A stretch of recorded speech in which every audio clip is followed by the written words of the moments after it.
What are you paying for OCCAC? Now you Right. do mandate they have OCCAC. Yes, Mike? Yeah. Just to clarify, what do you mean when you say that acronym? What does it mean? OCCAC is occupational accident. If you are, and this is just good, if you are an independent contractor at 1099, you own your own company.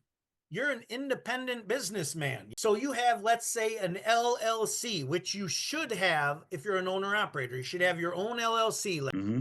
Well, when you own an LLC, you can exclude yourself from workers' compensation. Just like you, Mike, you can exclude yourself from workers' compensation because you own your company. Fair enough? Well, every independent contractor, every 1099 driver owns their own LLC.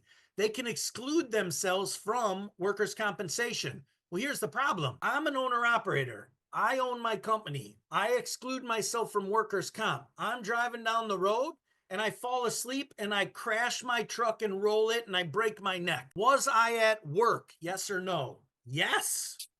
Will my health insurance cover my injuries if they find out I was at work? They will not, because it's a workers' compensation claim, not personal injury for insurance. You get it? Hmm.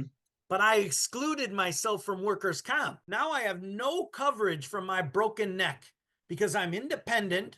I excluded myself from workers' comp. I didn't pay the full workers' comp premium for myself, and I get injured. Occupational accident gives that driver $1 million minimum medical coverage in the event I crash at work. And my personal health insurance won't cover me because I crashed at work. You get it? Now you're a trucking company.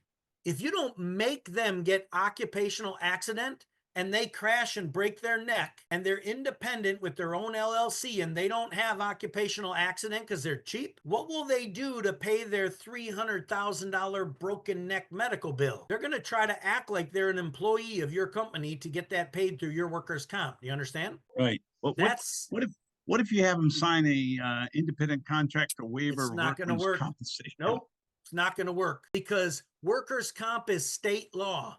If the state determines that they are a W 2 employee based on how you use them, you're in trouble. Now, Yeah. if they sign that or don't sign it and they file against your workers' comp, but you can clearly show they pay for their own maintenance, they pay for their own fuel, they got their own truck, they lease it on, I pay them my contract. It's not just because they file against your workers' comp doesn't mean they're going to win. Do you understand?